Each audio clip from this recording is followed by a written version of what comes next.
Poetry का chapter 3, now the leaves are falling fast. Now the falling fast, इसका हिंदी होता है कि अब पत्ते तेजी से झड़ रहे हैं या झड़ने लगे हैं, ठीक है ना। Now the leaves are falling fast, fast माने तेजी से, फॉलिंग गिर रहे हैं, लीव्स पत्ते, क्या, नाउ माने अब। कोई दिक्कत? W.H. ऑर्डन के द्वारा लिखा हुआ है। इनके नाम का फुल फॉर्म नीचे दिया हुआ है, विंस्टन हग ऑर्डेन, 1907 to 1973। 1907 में जन्म होता है इनकी, और 1907 में जन्म होता है और 1973 में इनकी मृत्यु हो जाती है। Who won the Pulitzer Prize in 1948 for his collection The Age of Anxiety। The Age of Anxiety इनकी एक रचना थी जिसके लिए इन्हें पुलित्जर प्राइज मिला था 1948 में। आपका ऑब्जेक्टिव क्रिएट हो गया इसे कि W.H. ऑर्डन को किस रचना के लिए पुलित्जर प्राइज मिला था, या इस रचना के लिए कौन सा प्राइज मिला था, दोनों हो सकता है। कब ये तुमसे नहीं पूछा जाए, लेकिन रचना के बारे में ये ऑब्जेक्टिव बनेगा क्वेश्चन में, समझे। तो जो बताया जाएगा उसको एकदम करते ही रहिएगा, ठीक है। आगे देखते हैं। Was a versatile and intellectual vigorous poet. Versatile मतलब बहुमुखी, मतलब बहुतों चीज में, विभिन्न तरीकों में, और इंटेलेक्चुअल का मतलब को मालूम है, बुद्धिमान। साथ में साथ विगोरस का मतलब हो जाता है सशक्त। सशक्त कहने का मतलब है कि थोड़े कड़े टाइप के। तो ये कैसे कवि थे? वर्साटाइल, इंटेलेक्चुअल और विगोरस पोएट थे, यानी कि बहुमुखी, बुद्धिमान और सशक्त कवि थे।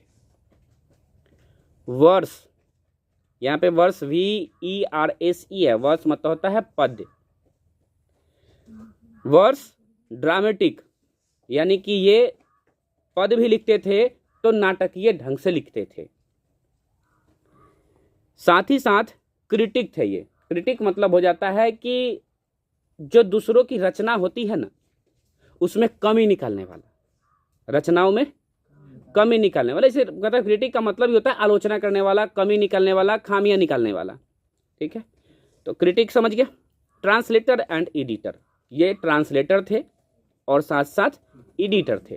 ट्रांसलेटर मतलब इस भाषा को उस भाषा में, उस भाषा को उस भाषा में, और एडिटर का मतलब हो जाता है संपादक, ठीक है।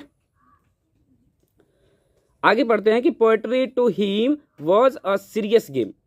इनके लिए कविता एक नॉर्मल, समझ लीजिए कि इंटरटेनमेंट का मीन्स नहीं था। इनके लिए कविता एक सीरियस गेम था, मतलब सीरियस बातें थी इनके लिए। ये नहीं कि नॉर्मली कविता लिख रहे हैं, नहीं, नॉर्मली कविता लिखने का इनका कोई उद्देश्य नहीं था। इनका उद्देश्य कविता लिखने का कि ये सीरियस होकर के लिखा करते थे, ठीक है ना। Which should depend people's self awareness, जो डिपेंड होता था, निर्भर होता था किस चीज पे? तो लोगों के अवेयरनेस पे, जागरूकता पर। यानी कि इनकी जो कविता होती थी इसमें लोगों को जागरूक किया जाता था, ठीक है ना, किसी भी चीज को लेकर समझाना, बताना, ठीक है। कि which should depend people self awareness but it should in no case directly affect man's political और रिलीजियस चॉइसेस। इन्होंने लोगों के जागरूकता के ऊपर में कविताएं लिखी, और साथ साथ इनमें एक बहुत अच्छी आदत क्या थी कि ये पॉलिटिकल चीज़ों को और रिलीजियस चीज़ों को, यानी कि राजनीतिक वाली चीज़ों को और धार्मिकता वाले चीज़ों को अपनी कविताओं में नहीं जोड़ते थे, ठीक है। मतलब ये नहीं कि उसमें हम कुछ बात बोल दिए, जैसे हम ही लोग हैं, बोलते हैं कहीं कोई और वे में नहीं चल जाते हैं, कुछ कह देते हैं, चलो छोड़ो। तो हम लोग का है कि थोड़ा हम लोग किसी वे में बह भी गए, लेकिन कवि का क्या मतलब है? कवि का ही है कि इनमें एक बहुत अच्छी इनकी कविता में बातें थी कि ये रिलीजियस और पॉलिटिकल इश्यूज को अपनी कविताओं में नहीं लिखते थे।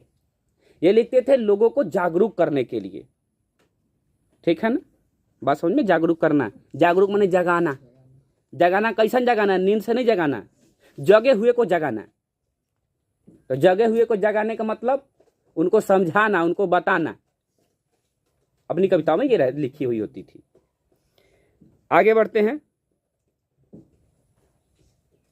कहने रे, His early poems exhibit his interest in political affairs and ideas, but his later poems are overtly Christian and more personal in tone.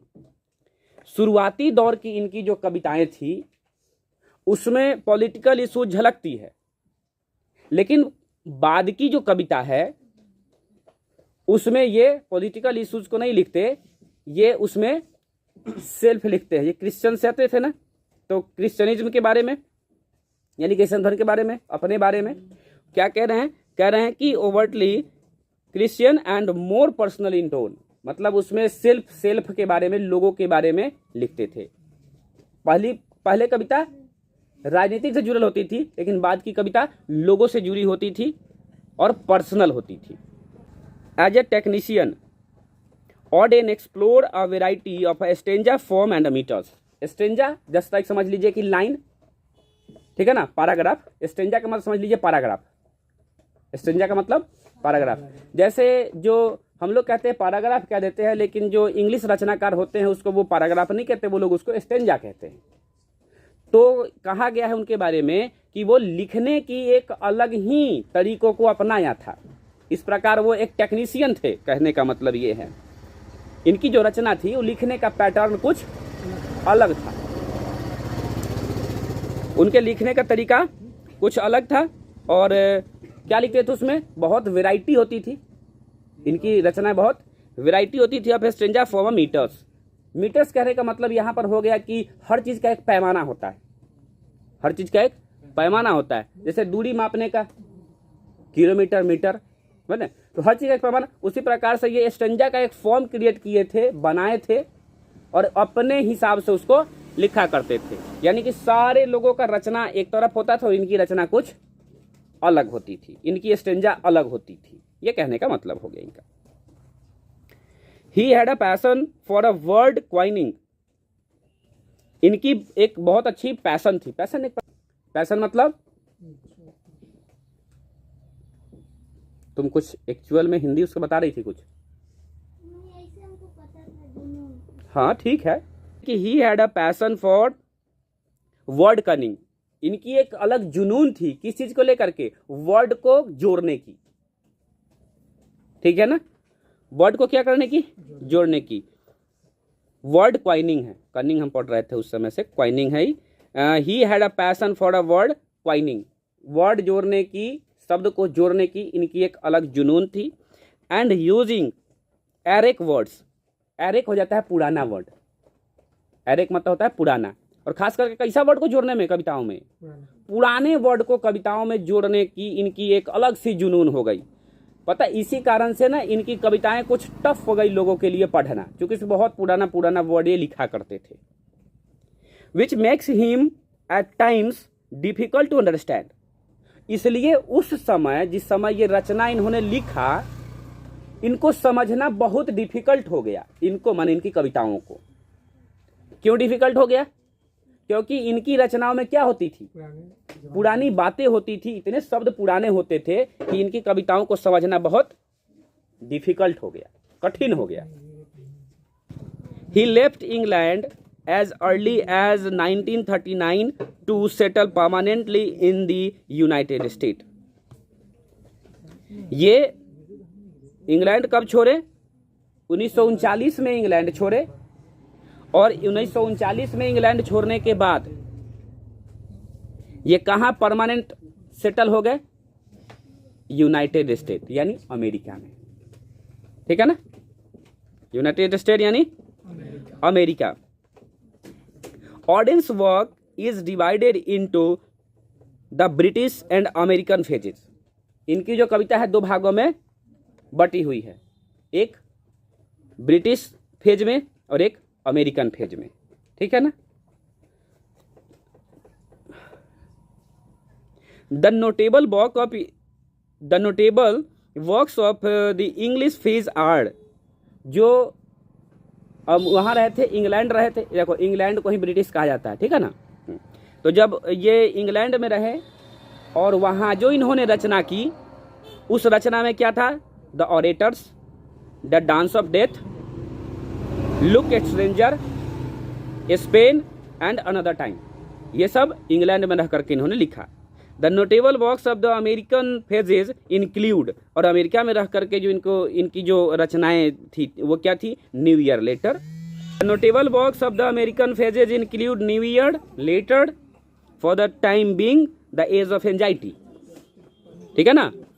इनकी जो रचना थी जब अमेरिका में रहे तो ये सब थी, ठीक है। इनैक्ट, इनैक्ट मतलब दर्शाना, दर्शाती है, यहाँ पे लिख दीजिएगा तो चलेगा, ठीक है ना। इनैक्ट मतलब दर्शाना। इनैक्ट द फ्रस्ट्रेशन, फ्रस्ट्रेशन मतलब निराशा, ठीक है ना। इनहेरेंट का मतलब होता है जन्मजात या एक्सेप्ट करना भी होता है। तो enact the frustration inherent in human life, क्या क्या? तो ये मानवीय जीवन की दुख को, ठीक है ना, या उदासी को दर्शाती है। और कैसी? तो जो हमेशा से चली आ रही है जो समस्या, उसको दर्शाती है इनकी कविता। द एस्पायरेशन, एस्पायरेशन का मतलब होता है इच्छा, ठीक है ना। The aspiration that are not fulfilled and the seen sense of loneliness in which very individual lives and dies, है ना। लॉनलीनेस का मतलब होता है भावना। मानव के वैसे जीवन जो दुख भरे हो, जन्मजात हो, लंबे समय से चलते आ रहे हो, जिनमें उनकी इच्छा पूरी नहीं हुई है। इंस्पायरेशन का मतलब इच्छा, फुलफिल मतलब पूरा पूरा। तो जब पूरा पूरा जो उनकी इच्छा नहीं हुई है, जिसके कारण वो कैसे हो जाते हैं? लॉनलीनेस हो जाते हैं, अकेले हो जाते हैं, ठीक है। उनकी भावना जो है वो पूरी नहीं हो पाती है अकेले होने की वजह से, और उनकी क्या रह जाती है? Every individual life and dies. और इसी चलते लोग आता है, जन्म लेता है और मरता है, इसी में क्या रहता है? लोग दुखी भी रहता है, ठीक है ना। कविता के ऊपर चलते हैं हम लोग।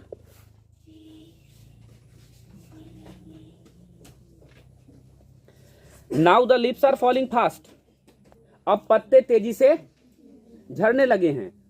अब इसका अर्थ यूं समझिए कि अब लोग तेजी से मरने लगा है, ये समझ लीजिए, लोग अब तेजी से मरने लगा है। मतलब कही जा रही है, इसमें दो बातें हैं। लिखी हुई है पेड़ पत्तों के बारे में, लेकिन समझना है हमें मानव और उनके बच्चों के बारे में, समझे कि नहीं? अच्छा लिरिक्स है ना। कवि ने लिखा है पेड़ और पत्तों के बारे में, और हमें समझना है लोग और उनके बच्चों के बारे में। Now the leaves are falling fast, nurse's flower will not last. Nurse's flower कहने का मतलब क्या हुआ? नर्सेज फ्लावर कहने का मतलब हुआ जो पेड़ हैं बड़े से, उनके नीचे देखना छोटे छोटे फूल वगैरह हो जाते हैं, यानी कुछ और भी ऐसे पत्ते लते होते हैं जो उस पेड़ में लपेट करके अपना जीवन यापन करता है। दो चीजें हो गई, एक जो नीचे पड़ा हुआ पेड़ पौधा होता है छोटा छोटा सा, बड़े से पेड़ के नीचे फूल रहा फल रहा होता है। जैसे फूल का पेड़ होता है, अगल बगल में फुलवा नहीं हो जाता है, बड़का फुलवा पर पानी देते हैं, छोटका ऑटोमेटिक उसको पानी नीचे से मिल जाता है, ऊपर से गिरल पानी नीचे मिल जाता है, वो भी खिल जाता है, फूल जाता है, जीवन उसकी भी चलती है। ठीक उसी प्रकार कवि कहते हैं कि nurses flower will not last, कि जो छोटे छोटे पौधे हैं ना, वो भी समझ लीजिए कि जब पेड़ पौधे, पेड़ के पत्ते झड़ने लगेंगे तो उनसे जो जीवन यापन करने वाले छोटे छोटे पौधे हैं, नर्सेज फ्लावर छोटे छोटे पौधे, वो भी जीवित नहीं रहेंगे, वह भी क्या होंगे? वो भी मर जाएंगे।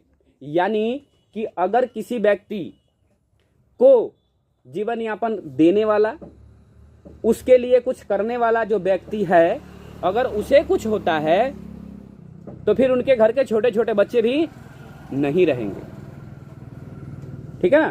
क्योंकि उनको कौन क्या देगा? कुछ देगा? कोई नहीं देगा ना। अपने लिए तो लोग किसी तरह उपाय कर रहा है, दूसरे को कौन दे रहा है? दूसरे को कोई दे रहा है जी?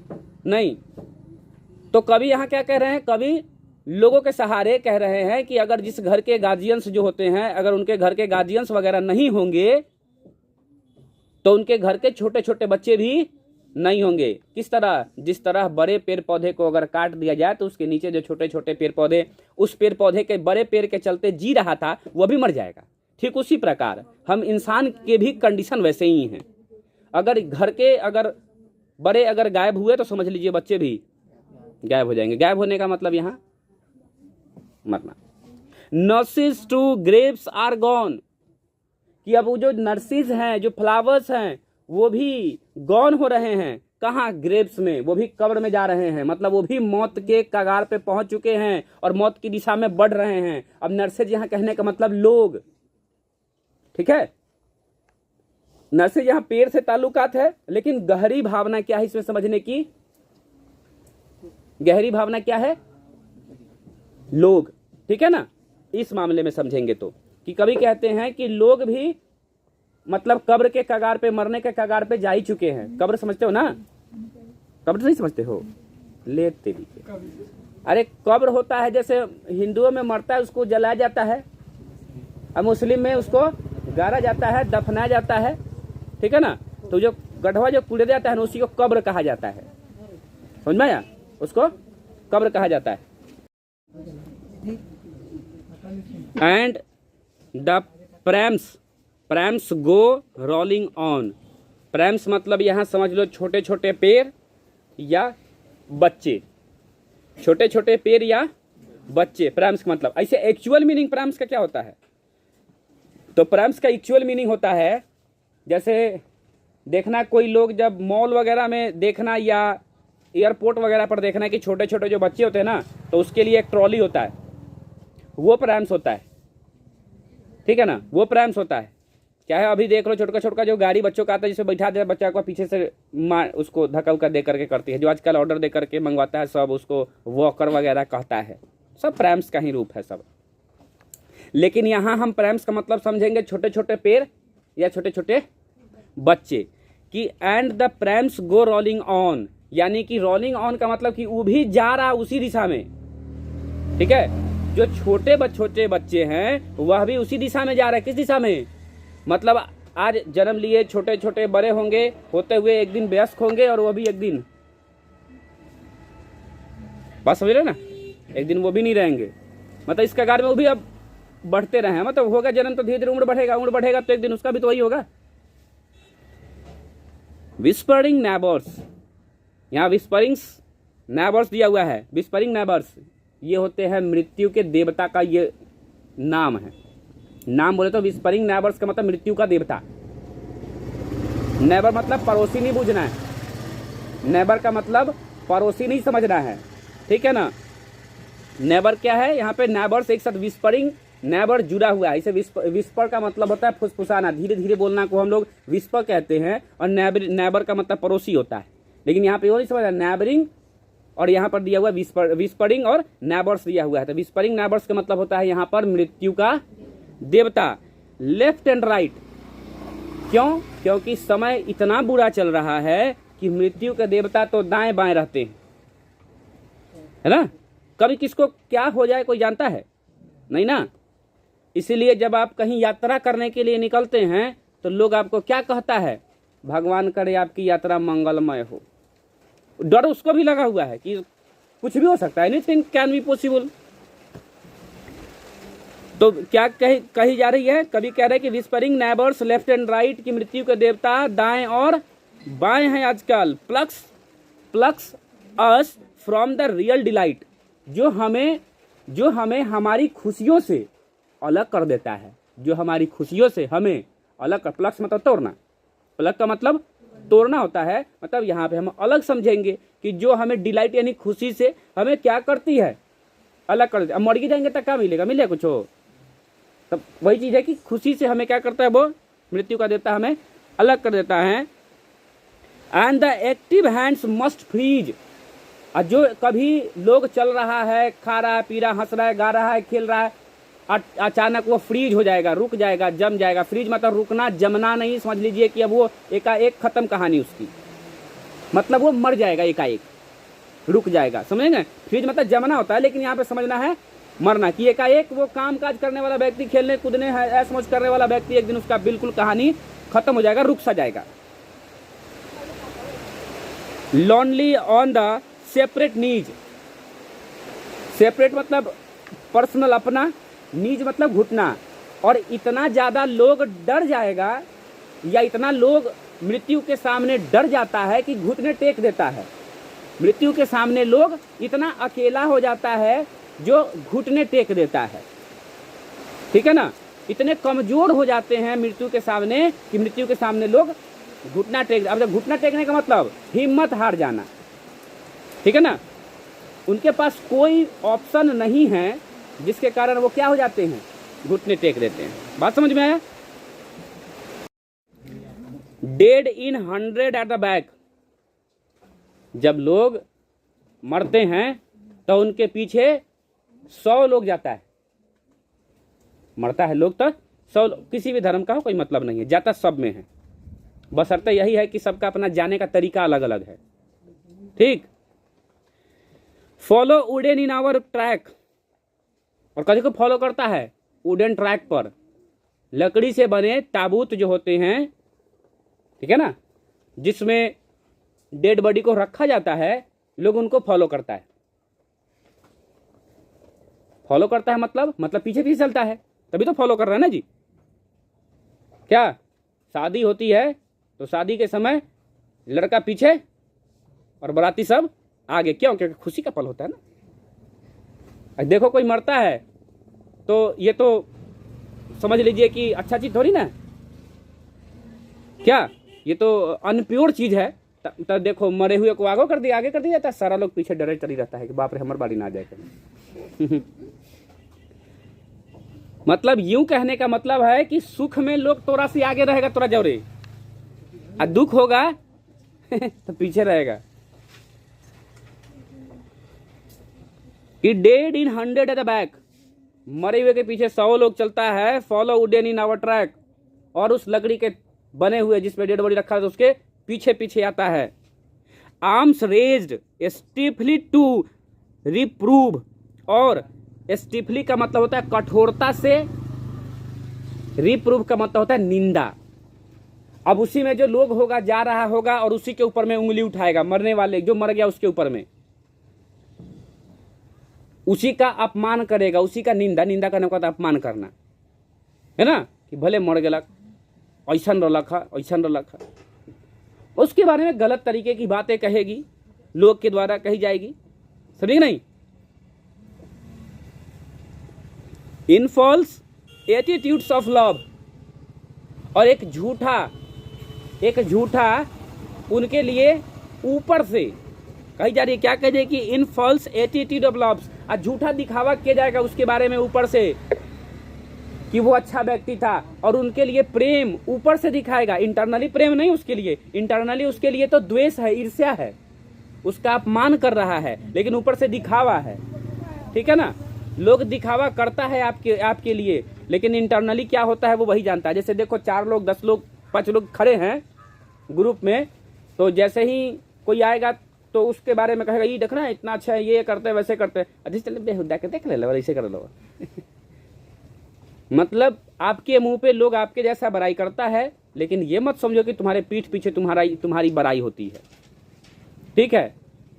तुम्हारी पीठ पीछे तुम्हारी अपमान ही चलती है, बड़ाई नहीं होती है। तो कभी वही कहते हैं कि मरने वाला जब मर जाता है लोग उसको फॉलो तो करता है, 100 लोग साथ जाता है, मगर जो निंदा करने वाले लोग होते हैं उसके पीछे उसके ऊपर उंगली उठाना शुरू कर देता है, यानी उसका अपमान करना शुरू कर देता है, समझे कि नहीं। And false attitudes of love, और ऊपर से झूठ मूठ का प्रेम दिखावा वाला करता है, समझे कि नहीं। मगरमच्छ की आंसू दिखाता है, मगरमच्छ की आंसू का मतलब समझते हो, मतलब दिखावा वाला आंसू, दिखावा वाला आंसू, ठीक है। आगे देखते हैं कि starving through the leafless wood, starving through का मतलब हो जाता है भूख से मरना, और लीफलेस वुड, लीफलेस मतलब पत्ता न रहे जकरा में लीफलेस कहेंगे, लीफलेस वुड मतलब कोई पेड़ जेकरा में पत्ता ना है, पत्ता झड़ गया, उसे कहते हैं। उसमें और लाइन है कि starving through the leafless would, leafless would जो है सो भूखे क्या होगा, मर जाएगा। अगर कोई पेड़ पत्ता रहित हो जाएगा तो क्या होगा, वो मर जाएगा, क्योंकि पत्ता ही तो भोजन बनाता है। जो यहाँ पे बात क्या कही जा रही, अब दिमाग मत लगा लेना सर कुछ तो पेड़ होता है जेकरा में पत्ता नहीं होता है बात यहाँ नहीं कही जा रही, बात छोड़ करके यहाँ पर, ठीक है ना। बहुत ऐसे होते हैं जिसमें पत्ते नहीं होते, लेकिन उसका कोई और दूसरा भाग होता है जो पत्ते की भूमिका निभाता है। पेड़ में पत्ता क्या करता है, भोजन बनाने का काम करता है, ठीक है। तो अगर पेड़ के पत्ते झड़ जाए तो क्या होगा, पेड़ मर जाएगा। ठीक उसी प्रकार जो लोग कल के डेट में कमा रहा था, आज के डेट में बूढ़ा हो गया, कमा नहीं सकता है, कुछ कर नहीं सकता है, तो उसकी अंत कैसी होने वाली है, मरने ही वाली है। उसका अंत ही होने वाला, अंत कैसा होगा, दुर्दशा हो जाएगा उसका, भूखे मर जाएगा वो। जब कोई काम हम ना करेंगे, मान लो आज इतने बच्चों को हम पढ़ाते हैं, कल के डेट में अगर हम कुछ ना करें तो तुम लाओगे कहीं से, तुम दोगे कि सर एक लड़का सब को लिस्ट बना लो, सर जी के 200 लड़का है, एक दिन तू खाना दे, एक दिन तू, एक दिन नहीं। जब तक मैं तुम्हें कुछ दे रहा हूं बदले में तुम मुझे कुछ दे रहे हो, ठीक है। जिस दिन ये बोलना बंद हो जाएगा, ये दिखना बंद हो जाएगा, लिखना बंद हो जाएगा, इस दिन ये मिलना भी बंद हो जाएगा। समझे कि नहीं, दुनिया ऐसा ही है, ये नहीं कि कोई अलग है। हम भी अपने टीचर को थोड़ी देने जा रहे हैं। यहाँ पे कही जा रही है कि जो लोग किसी काम के नहीं हो जाते हैं, मतलब बूढ़े हो गए, कोई व्यक्ति बूढ़ा हो गया, तो अब वो क्या होगा, भूखे मर जाएगा। यानी कि पेड़ के जब पत्ती झड़ गया तब वो मर जाएगा। ये starving through the leafless wood, trolls, अब देखो ट्रोल्स, अभी देखो वीडियो कौन अगर डाल दिया और वीडियो का जो विरोधी दल है उसको क्या करता है, ट्रोल करता है। सुने वो शब्द, एक वीडियो ट्रेंड करता है, मतलब बहुत ज़्यादा व्यूज हो रहा है, और ट्रोल करने का मतलब कि उसके नीचे उसके लिए गाली उली लिखा जा रहा है, उसको उसके उस वीडियो पर उसको ट्रोल के जरिए, नहीं कि उसको गाली उली मतलब गंदा भद्दा तरीके का मजाक किया जा रहा है, कुछ कहा जा रहा है, उसको ट्रोल करना कहते हैं। यानी कि ट्रोल का मतलब क्या हुआ, ट्रोल का मतलब समझ लो एक प्रकार से दुष्ट। ट्रोल का मतलब यहां पे समझेंगे दुष्ट, कि trolls run A scolding for their food, कि जो दुष्ट लोग होते हैं ना वो डांट करके फटकार करके भोजन लेते हैं।